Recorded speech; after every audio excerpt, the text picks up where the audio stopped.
hermanos, con el favor de Dios, el Señor nos ayude,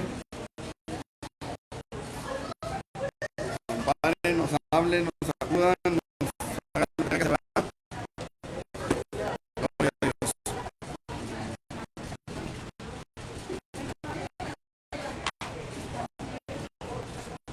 Vamos a comenzar entonces, los jóvenes nos... Venga, muchachos, vamos a orar para comenzar con la clase.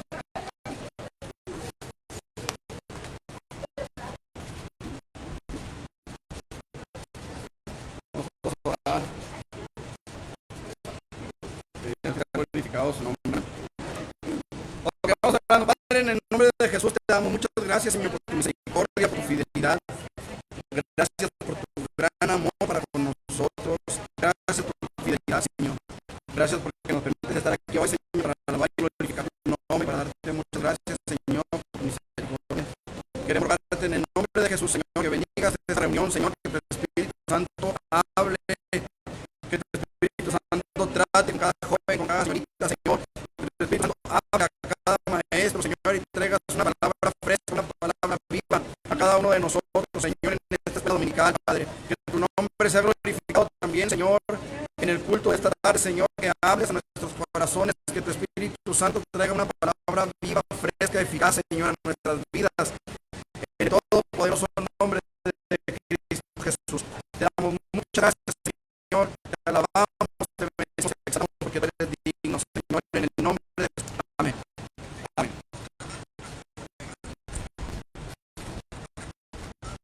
¿Se están reportando?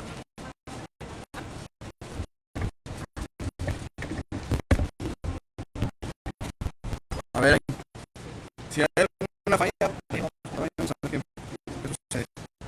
Pero que no, si no, para darle ahí.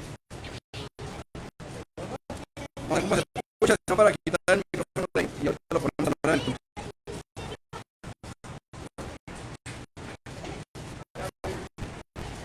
¿Se está portando todo bien? Ok. Bueno, vamos a abrir nuestras Biblias, hermanos, en el libro de Mateo, capítulo 6.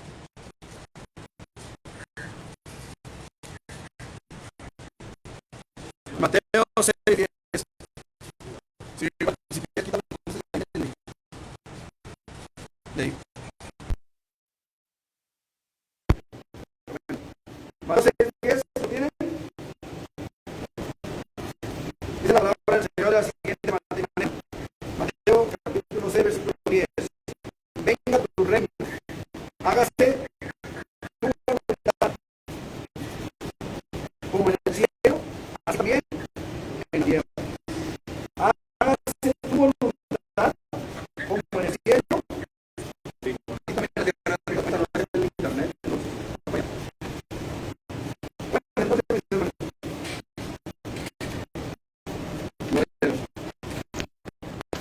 hemos estado viendo, hermano, bajo el tema del sacerdocio de los padres. Estamos viendo el tratado de presentando a Dios ante nuestros hijos por medio de la palabra y a nuestros hijos ante Dios, ¿verdad? Por medio de la palabra. Hemos visto que podemos presentar a nuestros hijos ante Dios a través del canto, a través de la administración de la palabra, que podemos presentar a nuestros hijos, hermanos, a través de la oración, ¿sí?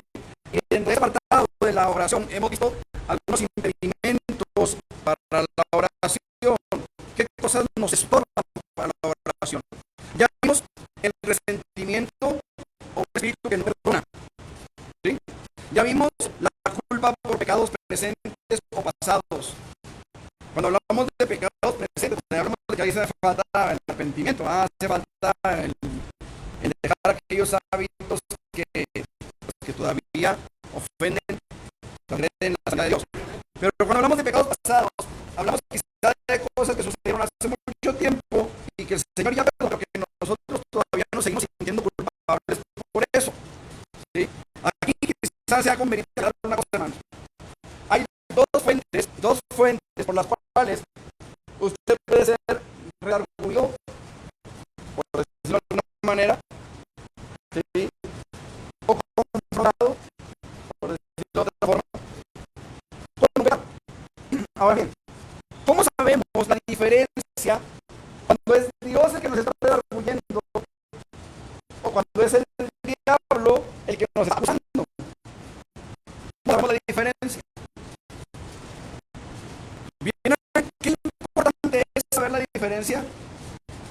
Es bien importante saber cuando el diablo es el que está atacando nuestras vidas a través de una acusación contra el pasado, o cuando es el Espíritu de Dios el que nos está redarguyendo por algún pecado. Porque es bien importante, miren, ¿cómo sé? Ahí es donde radica la importancia.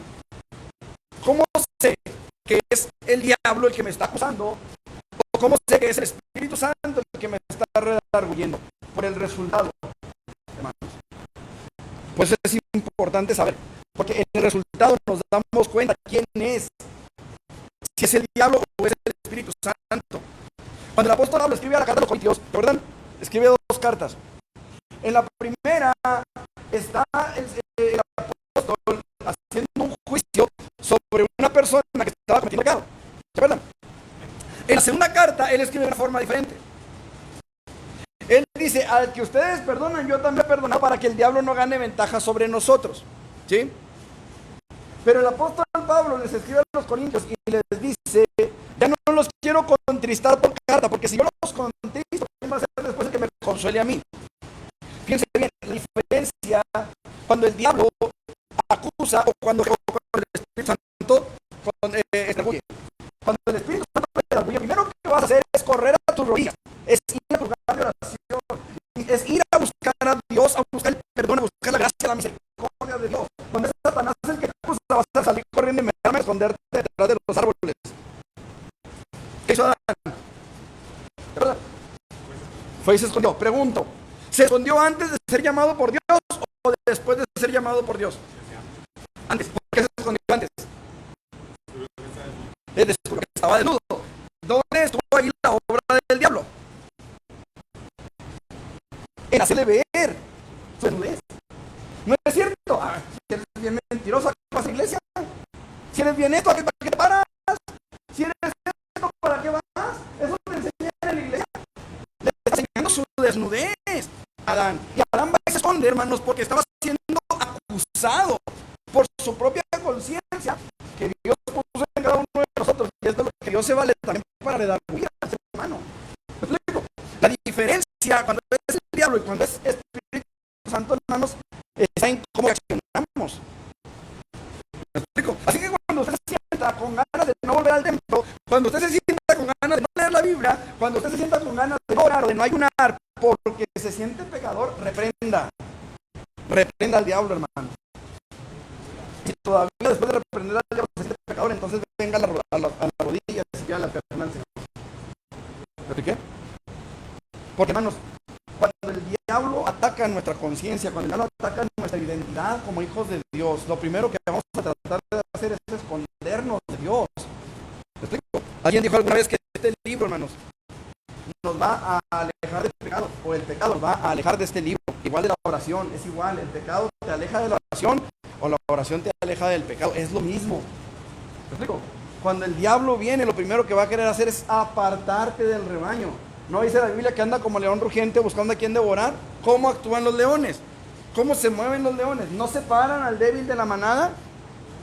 Eso es lo que hacen, ¿sí o no? Y si es fuerte, con más ganas, lo separan de la manada. Y entre varios lo atacan. O sea, no ataca así nomás como que, ay, uno a uno. Muchas veces, a veces iba, pero no siempre. ¿Lo explico? Entonces, es importante que entendamos la diferencia, hermanos. Un impedimento fuerte para la oración, y aunque lo voy a ver un poquito más tarde como un punto aparte, pero es la culpa por el pecado. ¿Estamos?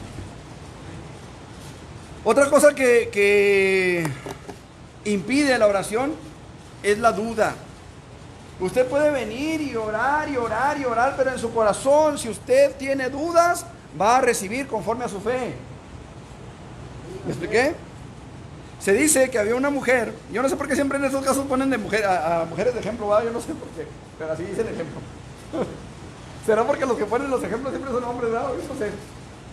Vamos a poner que era un hombre ahora, ¿verdad? Para salir de la rutina un poquito. Y este varón vivía a la orilla de un lago, era un leñador que vivía allá en las montañas y vivía en la orilla de un lago. Y era un lago enorme, hermanos, enorme. Haga de cuenta la laguna de acá de rumbo a Cuauhtémoc, de Anáhuac. Un lago enorme, hermano. Y del otro lado estaba el pueblo, justamente enfrente de donde él vivía.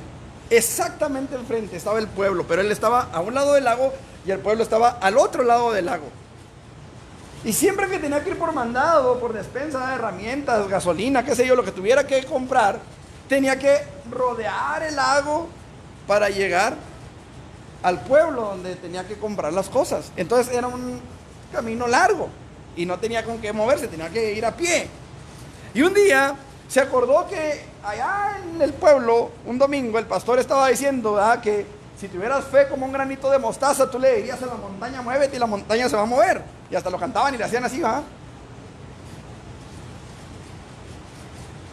Y este hombre cierra sus ojos y dice, en el nombre de Jesús, dijo que esa montaña se mueva a su lugar y se ponga aquí en el lago como puente. Y abre un ojo y dice, ya sabía que no iba a pasar nada. Pregunto, ¿recibió conforme a su fe, sí o no? ¿Por qué recibió conforme a su fe? Porque no tenía. No, porque ya sabía. ¿Qué es la fe? La certeza de lo que se espera. ¿Qué dijo él? Ya sabía que no iba a pasar nada. ¿Que recibió conforme a su fe, sí o no? Sí. Sí recibió conforme a su fe. Él sabía que no iba a pasar nada. La convicción de lo que no se ve, él estaba perfectamente convencido de que el monte no se iba a mover. Entonces recibió conforme a su fe, ¿sí o no? Y la mujer aquella que tenía una hija endemoniada recibió conforme a su fe. Oh mujer, hágase conforme a tu fe. Y desde aquella misma hora, dice la Biblia, el espíritu salió de la muchacha. ¿Recibió conforme a su fe? Sí.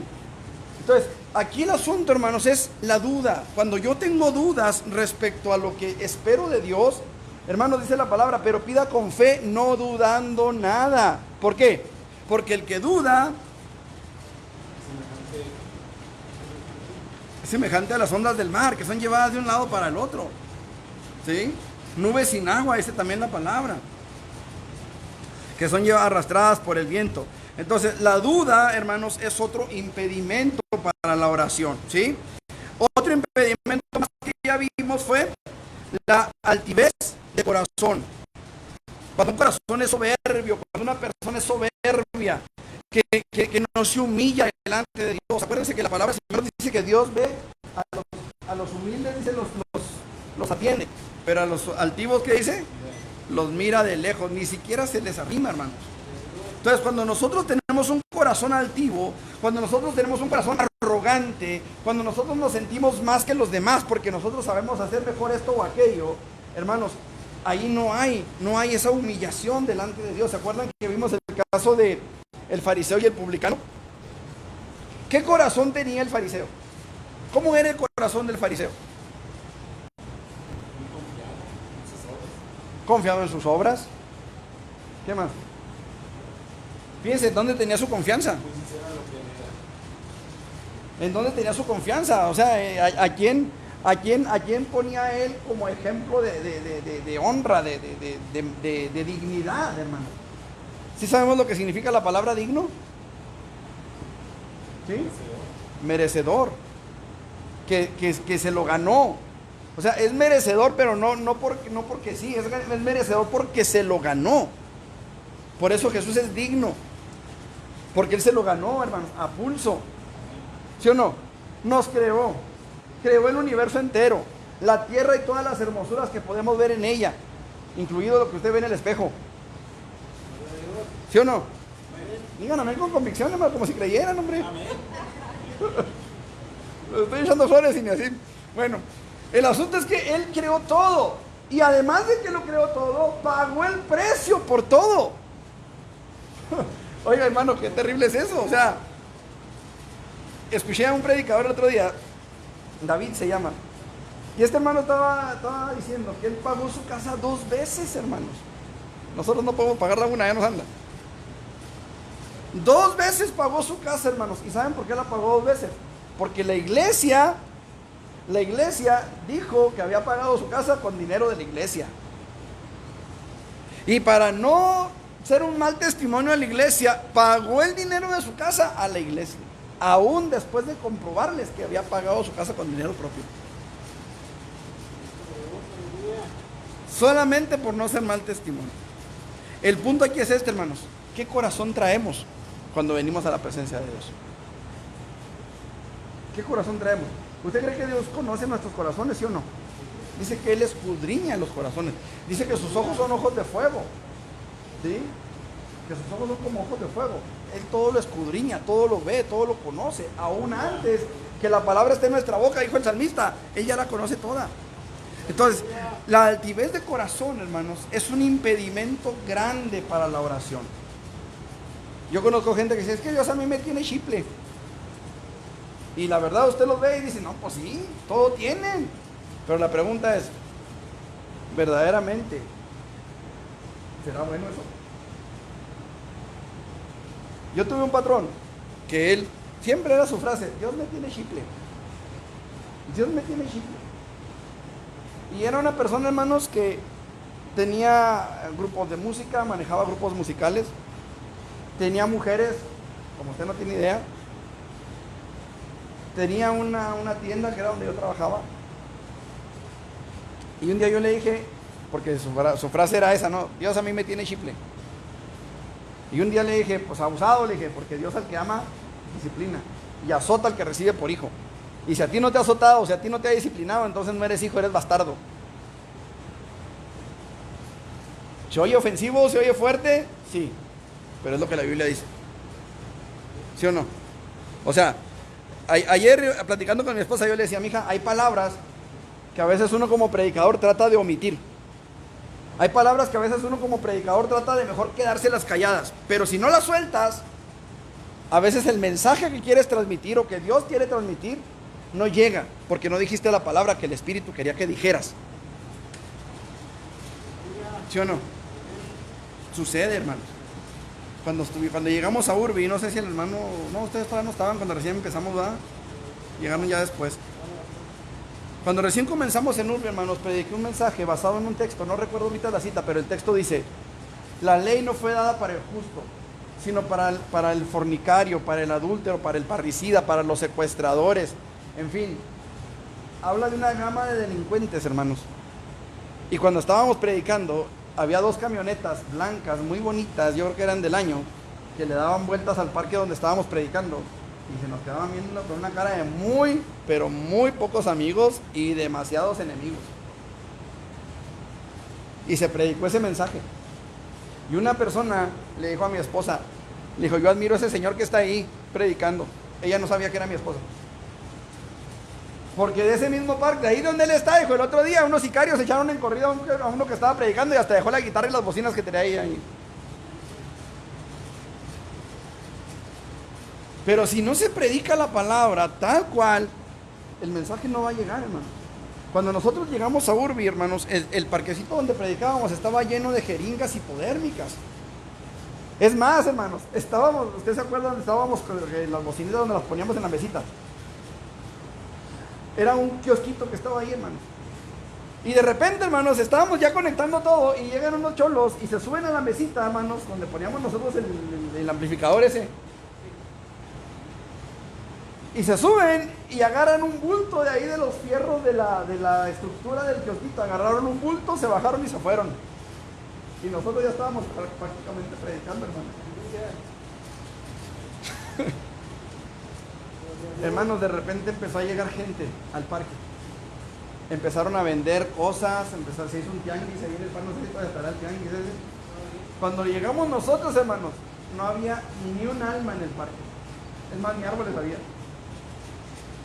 Predicábamos a puro sol, o predicábamos bajo la lluvia, o predicábamos bajo el aire, o predicábamos bajo lo que fuera. Ahí estábamos predicando. 6 meses estamos así, hermanos.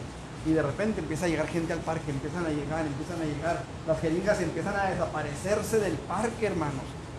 Llegó un grupo de americanos, hermanos, y me acuerdo que una de las hermanas, la esposa del pastor que venía, no quitaba la vista del piso, hermanos, de tantas jeringas que había. El siguiente año volvieron. Ni una sola jeringa, hermanos. La hermana estaba asombrada de que ni una sola jeringa en el parque. ¿Pero qué se predicaba en el parque? La palabra. La palabra, hermano. Entonces, no podemos nosotros, hermanos, venir delante del Señor con un corazón altivo. No podemos nosotros venir a orar delante del Señor cuando no somos lo suficientemente humildes para no aceptar la palabra. Cuando venimos como aquella persona, ¿verdad?, que se sentaba hasta el frente, ¿verdad?, y siempre estaba haciendo señas de que el pastor decía algo, ¿verdad?, y decía otra cosa, y decía otra cosa. Y un día dijo el pastor: ¿cómo le hago, Señor? Pues, ¿cómo le hago para que ella reciba algo? Siempre está repartiendo todo. Y llega y se sienta la señora hasta el frente. Le digo que siempre son señoras, no sé por qué. Y se sienta hasta el frente, hermanos. Y ahí está, y no llega nadie. Nomás estaba el pastor y ella.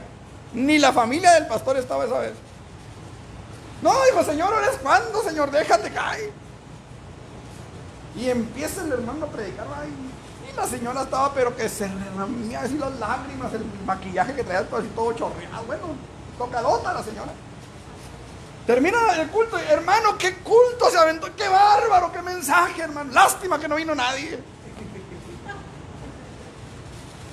Tenemos que ser humildes, hermanos, para entender cuando Dios está hablando a nuestras vidas y tomar lo que a nosotros nos corresponde, tomar lo que a nosotros nos toca y decirle: Señor, si no le quieres hablar a los demás, Señor, no le hace, háblame a mí. Yo necesito, yo quiero que tú me hables. Acuérdense, hermanos, bienaventurados los pobres de espíritu, porque ellos de ellos es el reino de los cielos. La altivez de corazón es un impedimento fuerte para la oración, hermanos. Número 5. Otro impedimento para la oración es pedir por algo que no está de acuerdo con la voluntad de Dios. ¿Qué dice Mateo 6:10, que ya lo leímos? Hágase ¿qué? Hágase tu voluntad, así en la tierra como también se hace en el cielo. O así como se hace en el cielo, también en la tierra. Qué importante es esto, hermanos, pedir conforme a la voluntad de Dios. ¿Se acuerdan cuál fue la primera oración que hizo Saulo de Tarso? Lo mencioné en estos estudios de esta semana. ¿Cuál fue la primera oración que hizo Saulo? Después de decir: Señor mío, o Señor. Después de esa, ¿qué quieres que qué? Que yo haga. Señor, ¿qué quieres que yo haga? Hermanos, a veces parecemos niños chiquitos. Venimos con el papá, ay, quiero unas papitas, y quiero un gansito, y quiero esto, y quiero un juguete que cuesta 800,000 pesos para tirarlo en 15 días, y quiero, no sé, y quiero, y dame, y necesito. Y a veces estamos como los niños. Pero ¿cuántas veces, sinceramente, ha venido su niño o su niña y le ha dicho: papi, ¿en qué te ayudo? Yo sé que de repente hay ellos que sí llegan, y te ayudo, papi. Y uno les dice: mucho estorba el que no ayuda, digo, mucho ayuda el que no estorba. ¿No es cierto? Yo me acuerdo que mi papá, cuando se ponía a descomponer la tele, iba a arreglar la tele, estaba ahí mi papá ahí moviéndole a la tele o al radio, y luego llegaba uno y le metía la cabeza así enfrente para ver lo que estaba mi papá haciendo. Nos quitaba el coscorrón, ¿verdad? Regularmente los niños son curiosos. Pero realmente, hermanos, cuando llegan a cierta edad, vamos a decir de los 10, 12 años en adelante, ¿cuántas veces nuestros hijos nos han dicho: te ayudo? ¿En qué te ayudo? ¿Qué quieres que yo haga? ¿Cuántas veces? Y luego llegan a los 13, 14, 15. ¿Qué quieres que yo haga? ¿Cuántos niños o cuántos adolescentes de 16, 17 años le dicen: ¿qué quieres que yo haga? De repente sí hay unos. Pero, hijo piporro, ¿va? De que los hay, el trabajo es dar con ellos. ¿Qué quieres que yo haga? Dijo Pablo, hermanos. En las oraciones los creyentes tienen que someterse ante todo, hermanos, a la voluntad de Dios, a que Dios haga su voluntad. Porque miren, hermanos, muchas veces pedimos cosas que no están conforme a la voluntad de Dios. Señor, dame una Hummer. Necesito una Hummer, Señor. ¿Necesitamos una Hummer? Hermano, a veces un carrito que nos lleve y nos traiga y no nos deje tirados. ¿Para qué queremos más? Ahí está el mío, por ejemplo. El mío, la cajuela la trae suelta. La tapa de la cajuela. Yo ni cuenta me había dado hasta apenas ahora. Tengo 7 años con él, no, como 5 años con él, tengo 6. Y apenas ayer me di cuenta que trae la cajuela suelta en la tapa. Pero ahí está el carro, hermanos. Huele a humedad, huele a hongo, huele a lo que usted quiera, pero me lleva, me trae, no me deja tirado. ¿Me explico? En cambio, si yo me pongo a pedirle, miren, había un misionero acá en la sierra, no, en la selva Lacandona. Ah, no, para acá. En la selva Lacandona. Y este misionero, hermanos, de rodillas clamaba a Dios: Señor, dame un helicóptero, Señor, dame un helicóptero. Hay lugares a donde no puedo llegar sin un helicóptero, necesito un helicóptero, Señor. Y que se salva un piloto, hermanos. Pero claro que el piloto venía a pie. Y el hermano empezó: Señor, te burlas de mí, Señor, mira, te estoy pidiendo un piloto, un helicóptero y me mandas un piloto, Señor, pues, y el helicóptero, Señor, y que Dios le dé el helicóptero, hermano. Que Dios le dé el helicóptero. Primer vuelo, hermanos, sobre la selva Lacandona, a una falla en el helicóptero. Salvaron la vida y salvaron el helicóptero. ¿Por qué cree? Por la pericia del piloto. Obviamente la mano de Dios, por supuesto. Pero sin ese piloto que conocía el teje y maneje de lo que estaba haciendo, salvaron la vida y salvaron el helicóptero, hermanos, por el piloto que llevaban, hermanos. Porque Dios le dio gracia y sabiduría a ese piloto. ¿Me explico? El hermano no entendía el mover, no entendía el por qué Dios estaba haciendo las cosas como las estaba haciendo. Pero Dios sí sabía por qué estaba haciendo las cosas así. Nosotros pidiéndole a Dios: Señor, danos la sanidad para Miguel, Señor, mira. Queríamos darle un riñón Leti, un riñón yo, un riñón Judith, un riñón. Muchas personas decían: yo, aquí está. Incluso gente que ni conoce a Miguel nos hablaban y nos dijeron: aquí está un riñón. Si le sirve, aquí está, decían este señor. Y hermanos, Dios no permitió que ninguno de nosotros fuéramos. Pero Él le concedió un trasplante de riñón a Miguel. ¿Te explico? O sea, nosotros pasamos por todo un año, hermanos. Fíjense bien, todo un año que a nosotros se nos hizo eterno. Cuando finalmente le pusieron el trasplante a Miguel, hermanos, me enseñaron una lista. Más o menos así. Gente de 11 años, hermanos, esperando un riñón. 11 años, ¿sabe usted lo que es eso? Hermanos, nosotros con un año ya nos andaba. Para nosotros un año fue un año, Dios le bendiga, hermano, fue un año de mucho suplicio para nosotros. Pero ¿sabe qué le dijimos a Dios? Antes de que pasara lo de Miguel, Leti le dijo a Dios en una oración: Señor, ya no queremos que solamente, ya no solamente queremos que estés en nuestros planes, queremos que tú nos metas en tu plan. Y téngale, enferma Miguel. Tenemos que estar cuidados, con cuidado, hermanos, en cuanto a la voluntad de Dios. Miren, ahorita Eve estaba tocando un canto que me trajo recuerdos. El alfarero, creo que se llama. Lo estabas tocando, ¿no? Ahorita. ¿Se han puesto a pensar en esa canción? ¿La han analizado? ¿O nomás la han cantado? ¿Sí la han cantado alguna vez? Tú el alfarero. ¿Y yo qué? O sea, yo no soy alfarero, yo soy barro. Yo no me voy a mover conforme a mi voluntad, me voy a mover conforme a la de Él. ¿Sí? Ok, ojo con eso, hermanos, ¿eh? ¿Les gusta esa canción? ¿Sí o no? Yo les aseguro que no la van a volver a cantar en su vida. Fíjense bien, dice, tú eres alfarero y yo el barro soy. Modela mi vida a ¿cómo? A tu parecer, o sea, como tú quieras, a como a ti te parezca bien. ¿Sí o no? Ok.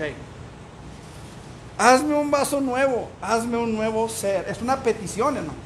Toda esa alabanza es una petición. Bueno, hasta ahí. Y luego viene la respuesta de Dios. ¿Me dijo qué? No me gusta. ¿Te voy a qué? Te voy a quebrantar. Y en un vaso nuevo te voy a transformar, pero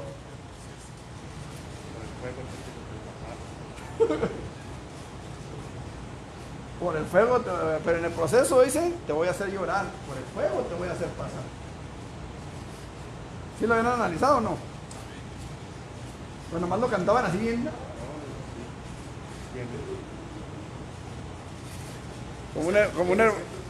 Como un hermano que conocimos allá en otra iglesia que cantaba las canciones de Anel Moreno y nomás le hacía. Se veía bien curioso el hermano con la voz de Anel Moreno canta y canta.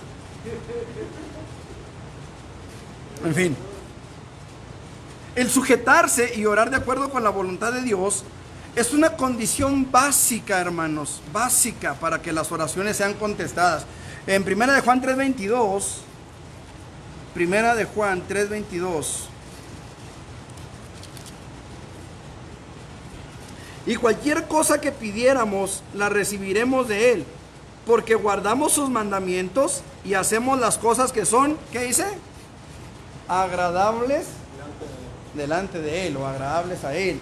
Qué importante es, hermanos, vivir en sujeción a la voluntad de Dios para poder recibir lo que pedimos de parte de Dios. Fíjense bien, hermanos.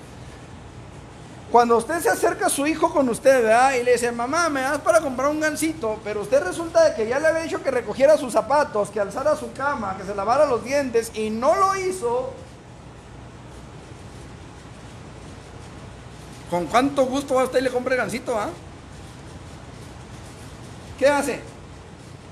¿No le dice, ¿y tu nieve? Ah, pues un napolitano, le dice el chamaco, ¿ah? Todavía con la desfachatez que tienen a veces. ¿No es cierto? Cuando el niño, usted lo ve, hermano, mire, el otro día platicando con un vigilante de un banco, me decía, mi hijo se graduó, dice, y se graduó con honores, dice, lo malo es que está en una escuela de gente de lana, dice, porque él está becado, tiene muy buenas calificaciones. Dice, si no fuera por esas calificaciones, él no estuviera en esa escuela, por la beca que tiene. Pues resulta que se gradúa, dice, con puros 10, mención honorífica, y vaya un viaje a, no me acuerdo si a Cancún o a Mazatlán, a una playa, iban a ir a la playa.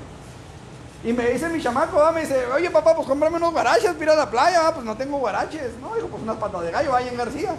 No, dijo que me lleva al Pasito, dijo.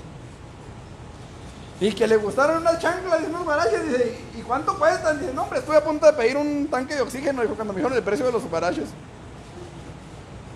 Dice, pero ¿cómo le digo que no? Si me trae puros dieces. ¿Cómo le digo que no? Si no hay cosa que le diga que haga, que no la haga. ¿Cómo le digo yo a mi hijo que no? ¿Cómo no esforzarme por él cuando es tan buen hijo?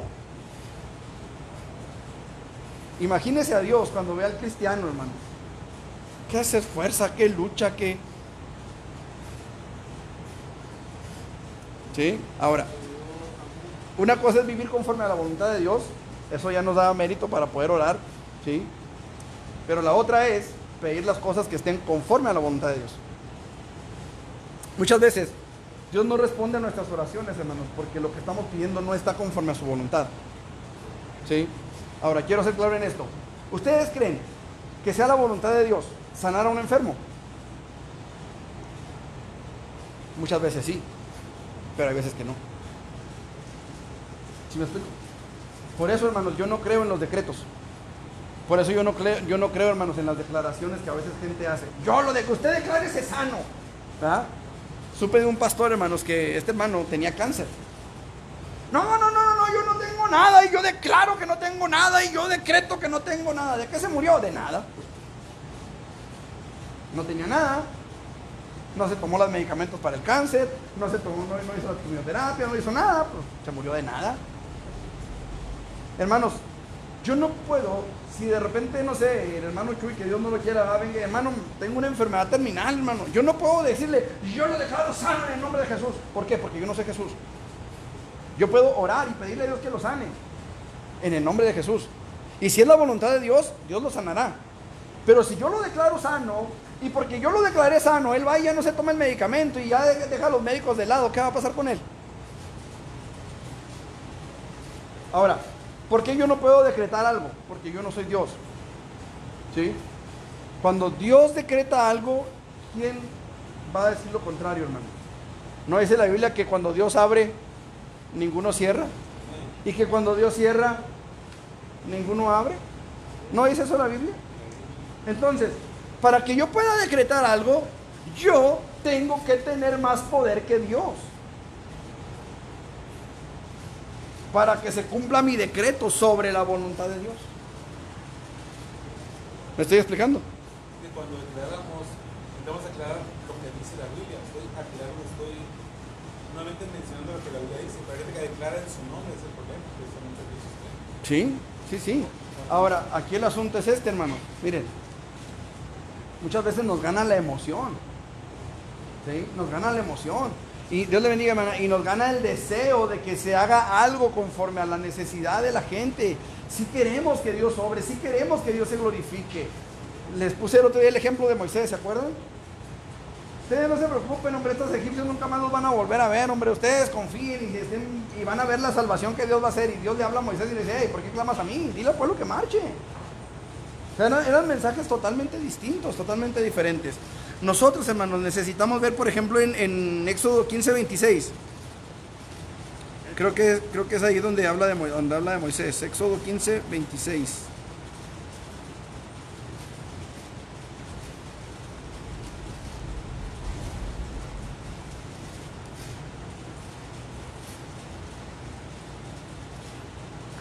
No es ahí, pero fíjese lo que dice el texto.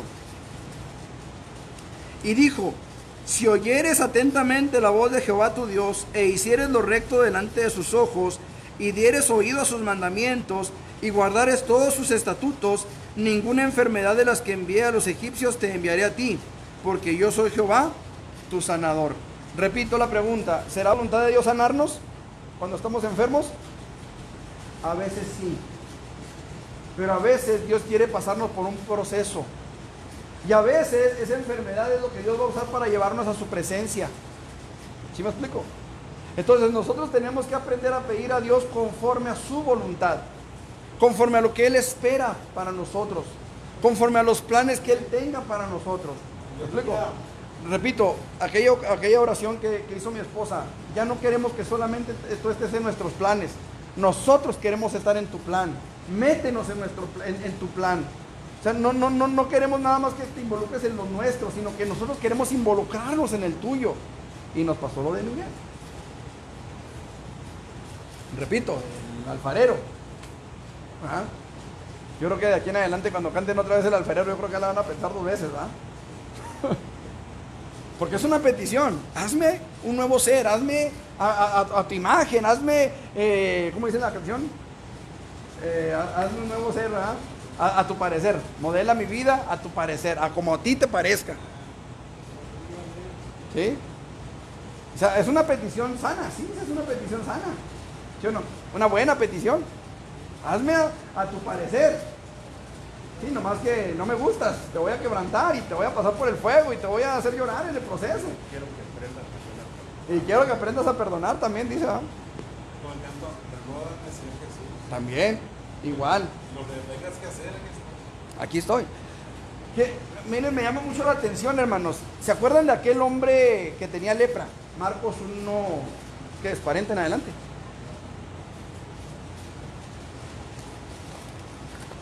Sé que es Marcos 1.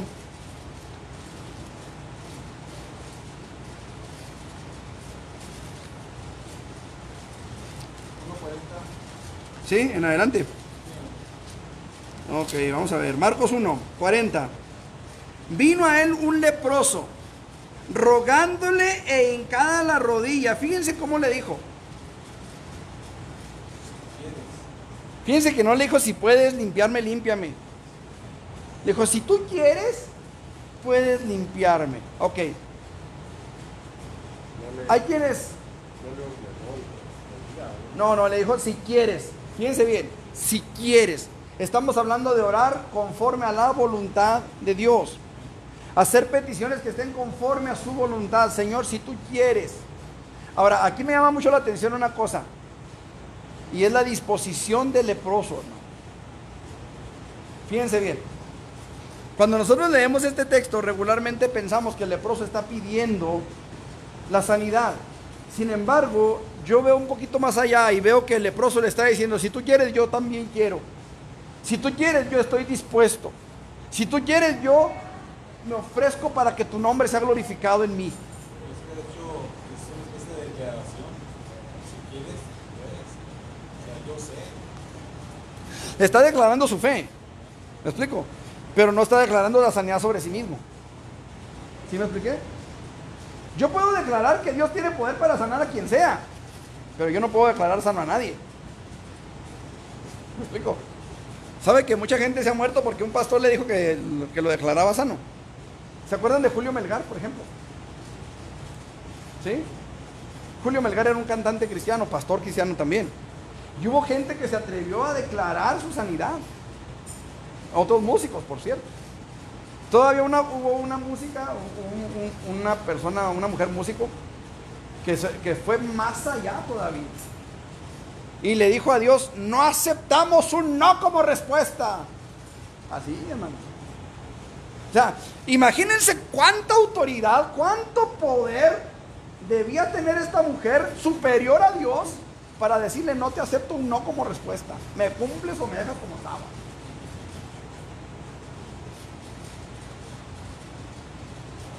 ¿Se imaginan? O sea, ¿hasta dónde, hermanos? ¿Hasta dónde el hombre se puede levantar contra Dios? Porque eso de decirle a Dios, no te acepto un no como respuesta, o sea, ahora haces lo que yo te ordeno porque te lo estoy ordenando, y en el momento en el que yo te lo estoy ordenando, o sea, tú eres el Señor, el Rey de Reyes, pero las cosas se hacen como yo quiero porque yo quiero que así se hagan. Cuando pusieron esa aplicación y esa referencia del hermano, hubo alguien que dijo, hermano, que estaba aplicando, dijo, como si fuera su marido. ¿Te imaginas? Sí, en la casa mando yo. Entonces, la palabra de Dios nos dice, hermanos, que si los israelitas hacían caso de la palabra de Dios, que si lo obedecían, Él no permitiría que los afligiera ninguna plaga de las que trajo sobre Egipto. Esto revela principalmente dos cosas: que el deseo de Dios es sanar a su pueblo, más bien que traerle enfermedades, ¿sí?, y muerte.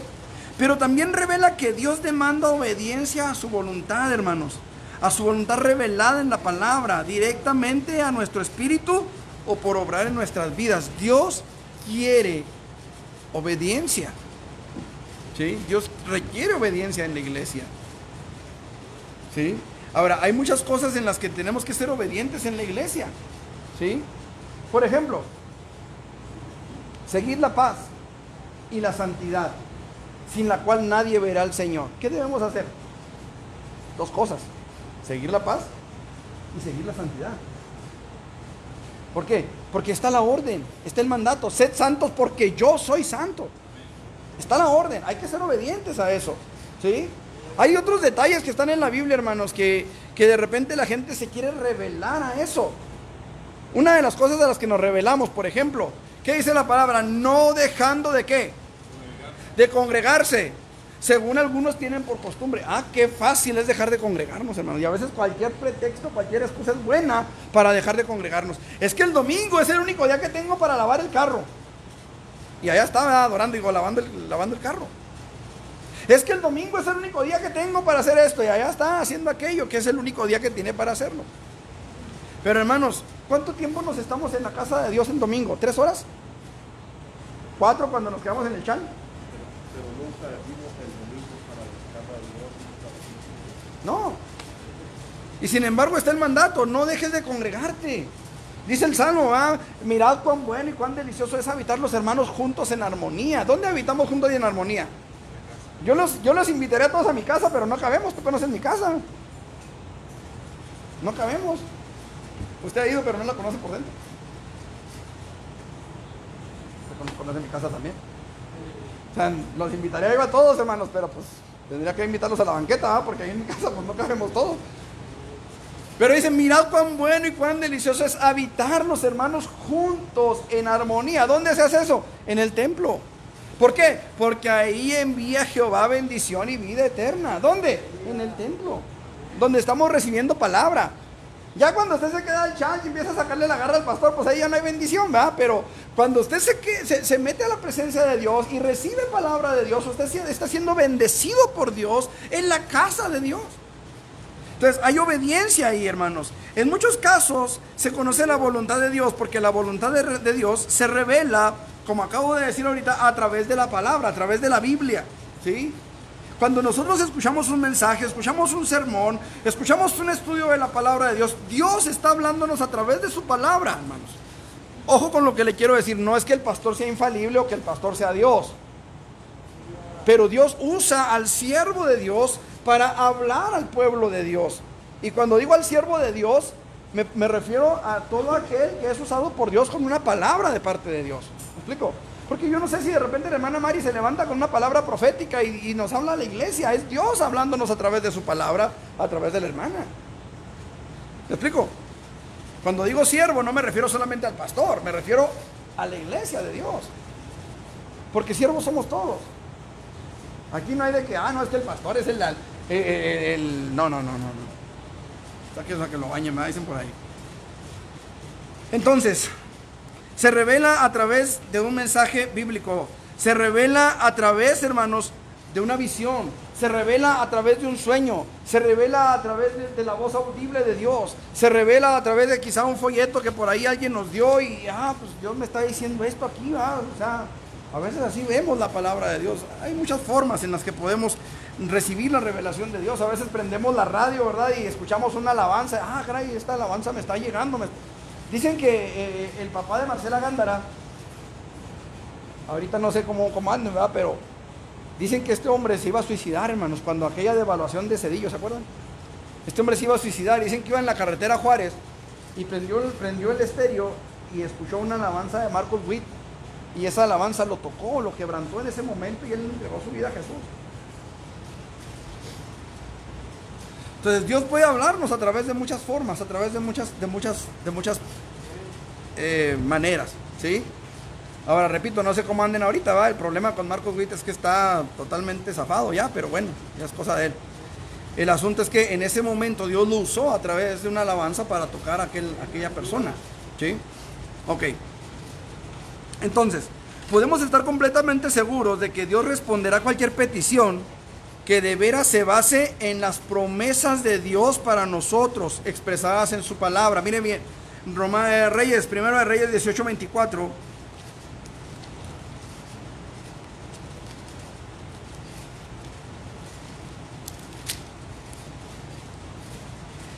Dice, invocad luego vosotros el nombre de vuestros dioses, y yo invocaré el nombre de Jehová, y el Dios que respondiere por medio de fuego, ese sea Dios. Y todo el pueblo respondió diciendo, bien dicho. ¿Ustedes creen, hermanos, que Dios querría mostrarse a Israel como su único Dios? ¿Qué piensan? Repito la pregunta. ¿Ustedes creen que Dios querría mostrarse a Israel como el único Dios verdadero? ¿Sí o no? ¿Por qué lo sacó de Egipto como lo sacó, hermanos?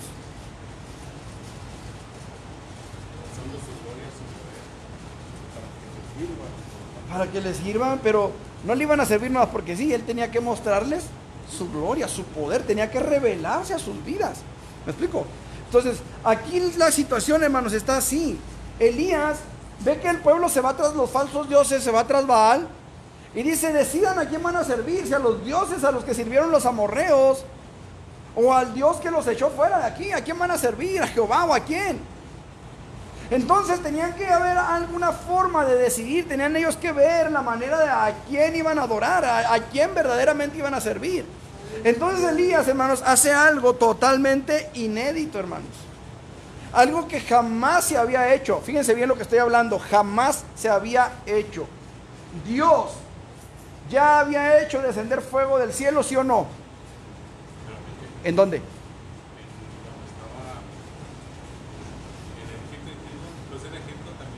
Bueno, en Egipto hizo descender fuego mezclado con granizo. Y ahí estuvo tremendo, hermanos, porque muchas veces pensamos que eran los rayos de la tormenta el fuego, y luego el granizo. No, hermanos. Eran unas pelotas de básquetbol de hielo forradas de fuego. Incluso en la palabra dice quemadura por quemadura y golpe por golpe. ¿Por qué quemadura por quemadura y golpe por golpe? Porque a los egipcios obligaban a los judíos a trabajar bajo el sol y su piel se quemó por el sol. Pero además los azotaban, los golpeaban cuando se sentían desfallecer, cuando se sentían cansados, cuando no daban el rendimiento los golpeaban. Y Dios dijo quemadura por quemadura y golpe por golpe. Y les mandó el granizo mezclado con fuego, hermanos.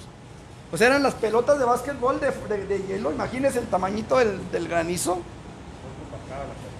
Más o menos el tamaño de mi cabeza, la cabeza de Bed, así de hielo, forrado de fuego, hermano.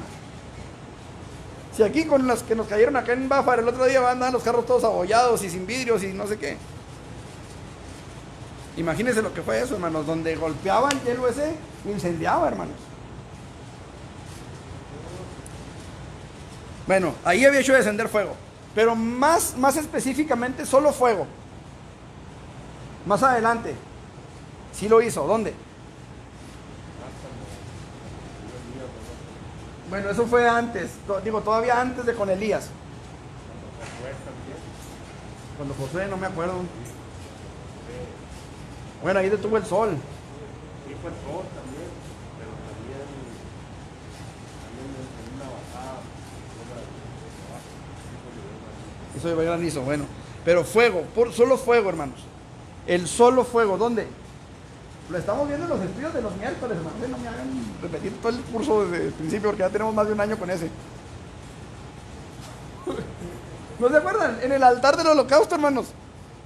El primer fuego que se encendió en el tabernáculo fue el del altar del holocausto. Dios hizo descender fuego y consumió el holocausto en la dedicación del tabernáculo. Ahora, fíjense bien, ¿quién hizo descender ese fuego? Dios. ¿Por petición de quién?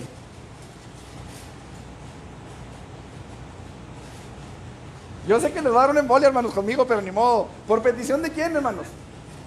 ¿Quién pidió que descendiera ese fuego sobre el altar del holocausto?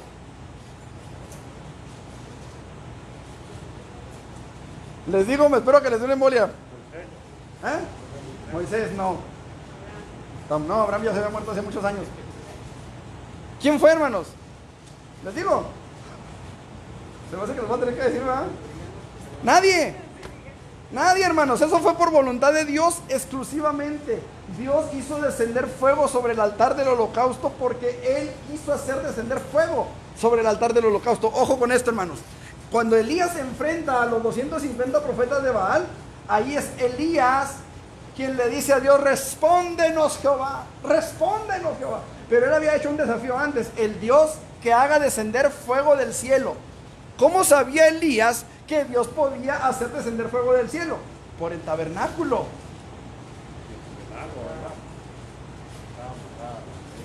Sí, estaba todo mojado. Pero ¿cómo sabía Elías que Dios podía hacer descender fuego del cielo? Por el tabernáculo, hermanos. Por el altar del holocausto. ¿Sí? Ahora, ese altar del holocausto, hermanos, duró vigente, hermanos, hasta el templo de Salomón. Todavía era el mismo altar, hermanos. Ahí hay un milagro tremendo, pero no me voy a meter ya en cosas porque ya lo vimos en el estudio de los miércoles. Pero el asunto es este: nunca hombre alguno, fíjese bien, nunca hombre alguno había hecho que Dios hiciera descender fuego del cielo. Nunca hombre alguno había pedido a Dios que descendiera fuego del cielo. Este hombre lo hizo. ¿Por qué lo hizo, hermanos? ¿Se le ocurrió de repente? No. Él sabía que Dios ya lo había hecho una vez. Y si lo había hecho una vez, podía hacerlo otra vez. ¿Me explico? La intención de Elías aquí, hermanos, era glorificar a Dios. ¿Será voluntad de Dios que lo glorifiquemos? ¿Usted qué cree? ¿Por qué cree usted que Moisés no entró a la tierra prometida? ¿Sí se acuerdan o no se acuerdan? Moisés no entró a la tierra prometida porque le pegó a la piedra. Pero fíjense bien, Dios ya le había dicho que le pegara antes, la primera vez. Esta era la segunda vez. Y Dios le dice que le hablara a la piedra, no que le pegara. Pero Moisés le pegó a la piedra. ¿Por qué Moisés no entró a la tierra prometida? ¿Ah? Sí, tú no cruzarás el Jordán. ¿Qué más? Eso, quítese el cubreboca porque no lo escucho. Por la desobediencia. Fíjense bien, Dios le dice a Moisés: por cuanto no me santificasteis delante del pueblo. ¿A qué se refiere Dios cuando dice no me santificasteis? No lo obedeció. ¿Qué más?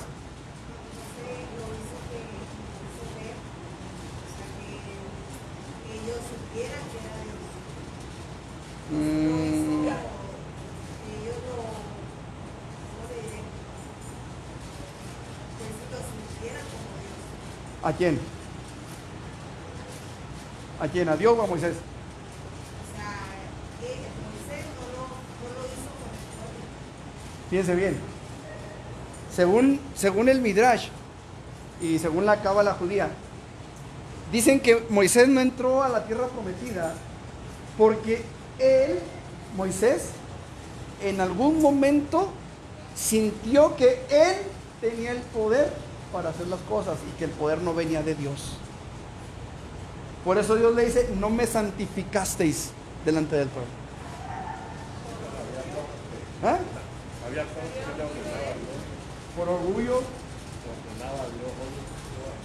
pensó que le podía ordenar a Dios. No sé, el asunto aquí es que la cábala judía, como les digo, y el Midrash, dicen que Moisés quiso hacer entender al pueblo que la autoridad estaba en él, que él era el que tenía el poder para hacer las cosas. Por eso Dios le dijo, no vas a entrar. Ahora, aquí la palabra dice, no me santificasteis delante del pueblo, ¿sí? Hay una serie de enseñanzas en relación a esto, pero aquí lo importante es ver la voluntad de Dios. ¿Cuál es la voluntad de Dios a la hora que nosotros pidamos delante de Él? A la hora que nosotros vengamos ante Él con nuestra petición.